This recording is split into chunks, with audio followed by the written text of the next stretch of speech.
Oke, berjumpa lagi dengan saya Rudi dan hari ini kita akan sedikit bicara kenapa saya mau berhenti latihan Brazilian Jiu-Jitsu. Oke, kisah.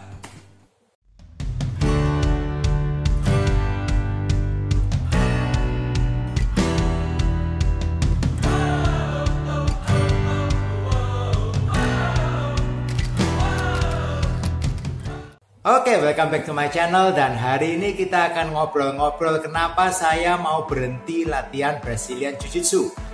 Oke, dan saya mulai latihan Brazilian Jiu-Jitsu, bagi Anda yang belum tahu ceritanya, saya mulai sekitar tahun 2009. Jadi tahun 2009 akhir itu saya mulai mengenal teman saya yang latihan Brazilian Jiu-Jitsu. Saya ketemu lagi dan dia ngajak saya untuk latihan Brazilian Jiu-Jitsu dan saya mulai datang ke tempat latihan. Saya berlatih Brazilian Jiu-Jitsu di sana. Waktu itu tempat latihan kita di Dharma Husada Regency. Waktu itu dengan pelatihnya ada Coach Roy, ada Coach Hoki dan teman-teman lainnya ada di sana. Jadi saya mulai berlatih itu mulai dari tahun 2009. Kalau ada orang yang tanya kepada saya, dan bukan cuma satu orang yang tanya, apakah pernah kepikir untuk berhenti latihan Brazilian Jiu-Jitsu? Dan jawaban saya yes, enggak cuma sekali, beberapa kali terlintas dalam pikiran saya untuk berhenti latihan Brazilian Jiu-Jitsu. Kok bisa seperti itu? Iya, ada banyak faktor yang menyebabkan saya kepingin berhenti latihan Brazilian Jiu-Jitsu. Jadi yang pertama, waktu saya mulai latihan Brazilian Jiu-Jitsu itu ada sekitar 8 orang, 10 orang yang sudah latihan di sana dan rata-rata mereka sudah ikut cukup lama. Jadi bukan cuma baru latihan tapi sudah ada yang sudah cukup senior-senior di sana. Dan saya latihan di sana, saya mulai bergabung di situ, saya jadi orang yang paling baru, otomatis saya ditapkan oleh semua orang. Oke, dari yang gede sampai yang lebih kecil dari saya ukurannya, semuanya ngetapin saya dan saya benar-benar merasa wow, ini saya ditap-tapin kayak gini, ini mau jadi apa gitu. Dan saya yakin itu juga yang saat ini dirasakan oleh orang-orang yang baru mulai belajar Brazilian Jiu-Jitsu.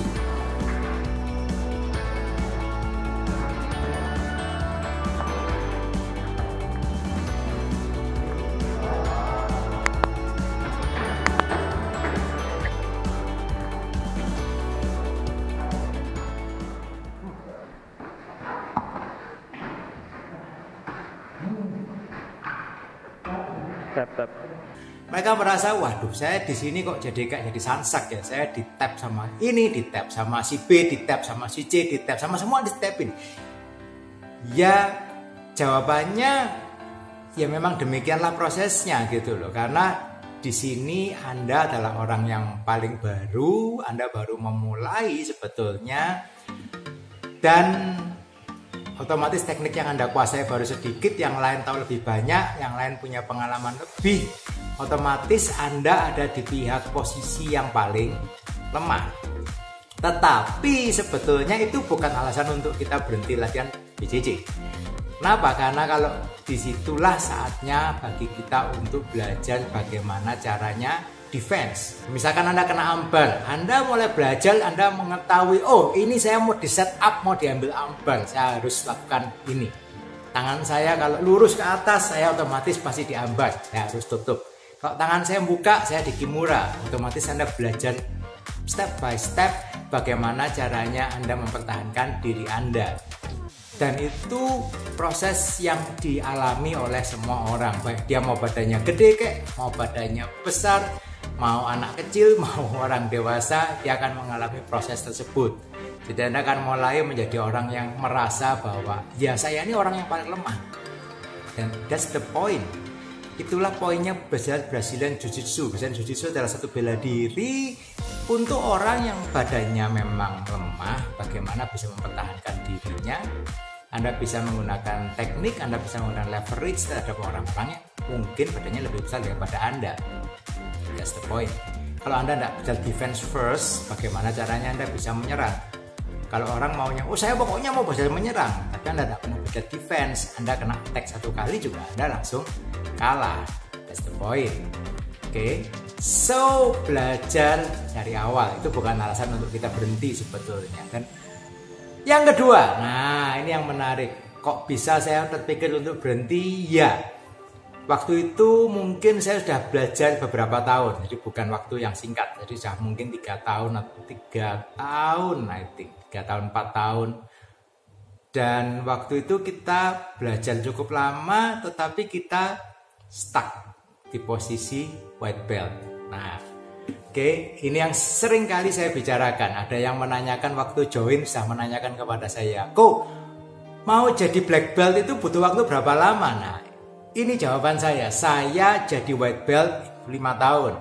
Oke, nggak salah. Bukan 5 bulan, 5 tahun. Jadi saya jadi white belt itu saya 5 tahun.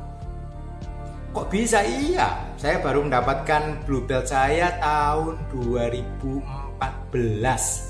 Oke, anak saya lahir, saya pergi ke Bali, itu baru saya mendapatkan blue belt.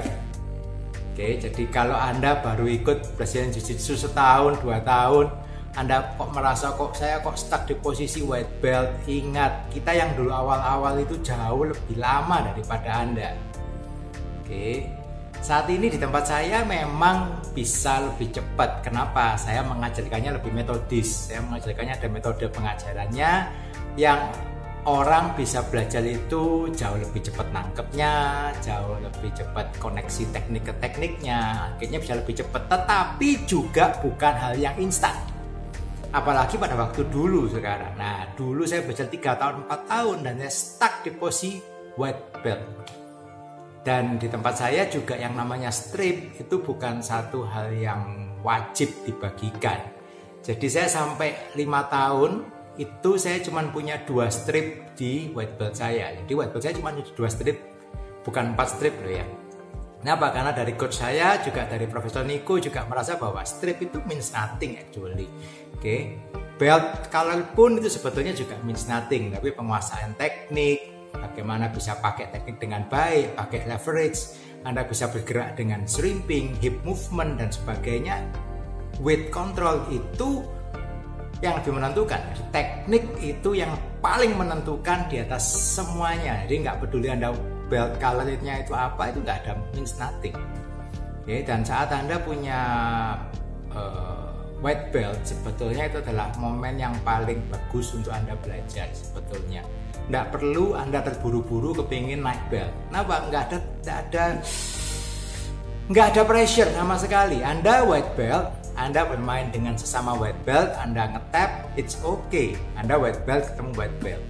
Anda ketemu yang color belt, nah Anda ditapin sama color belt, itu orang juga, ya it's okay, it's very normal.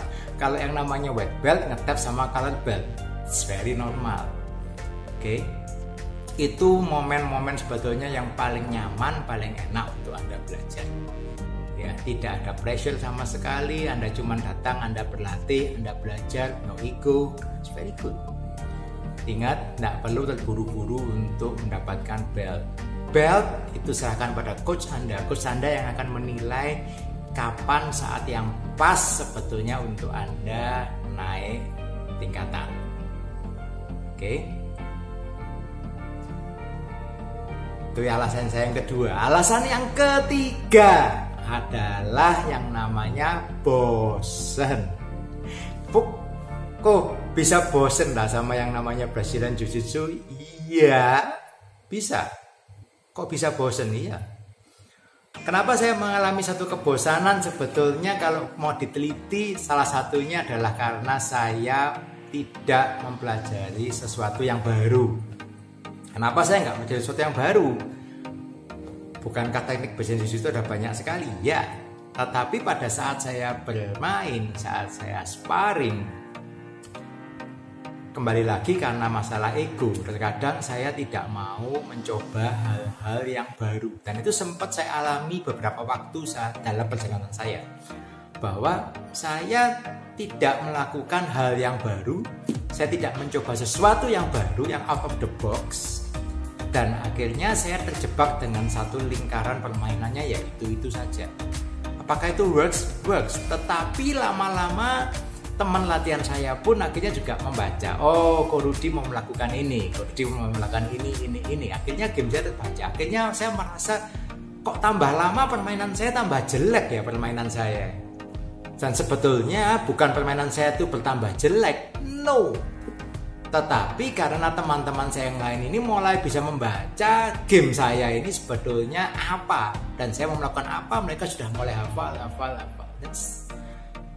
That's my own fault. Itu kesalahan saya sendiri.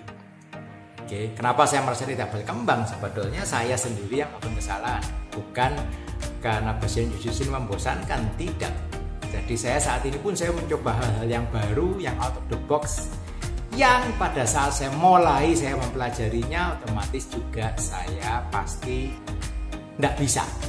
Saya mencoba teknik yang baru, apakah langsung pintar? No. Apakah langsung bisa? Tidak mungkin.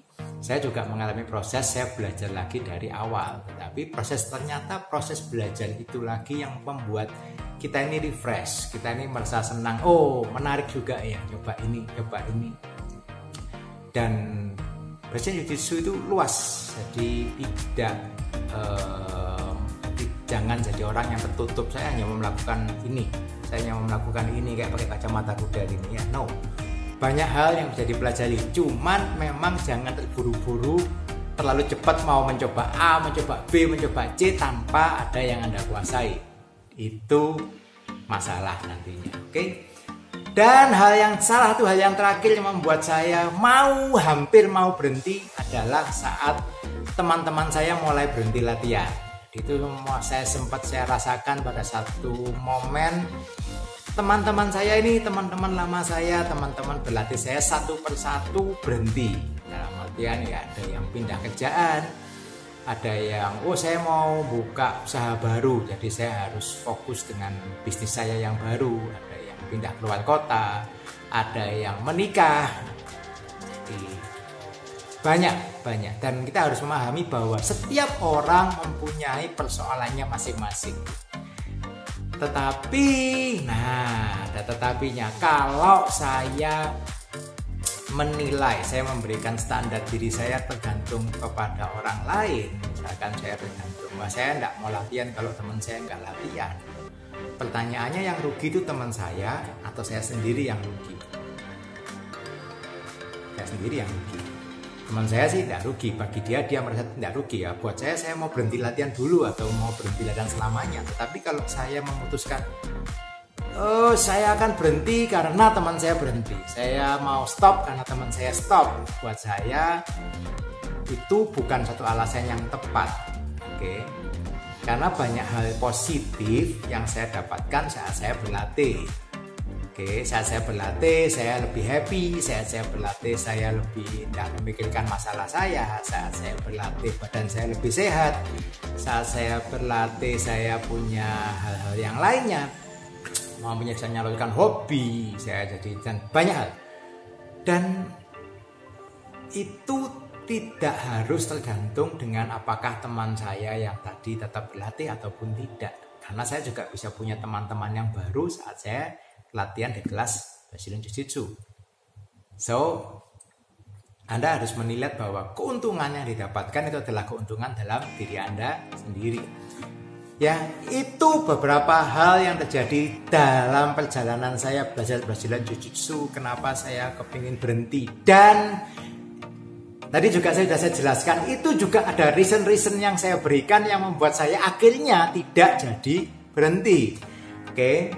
Dan saya yakin Anda dalam perjalanan Brazilian Jiu-Jitsu, ada teman-teman yang nonton video ini mungkin juga berpikir hal yang sama. Saya kepingin berhenti, saya mau berhenti Brazilian Jiu-Jitsu, saya mau berhenti berlatih dan sebagainya. Nah, Anda bisa share di kolom di bawah, Anda jadinya berhenti atau Anda tetap berlatih. Apapun bela diri Anda bela diri. Apakah Anda berhenti berlatih ataupun Anda terus latihan? Oke, tulis di kolom komen di bawah. Dan kalau video ini menarik, video ini cocok untuk apa yang Anda harapkan, mungkin Anda bisa berikan klik like di bawah. Juga Anda bisa subscribe di video saya. Di channel saya ada banyak video-video yang lain mengenai Brazilian Jiu-Jitsu. Oke. Dan ya, tetap berlatih dan tetap sehat. Dan see you on the mat guys. Terus.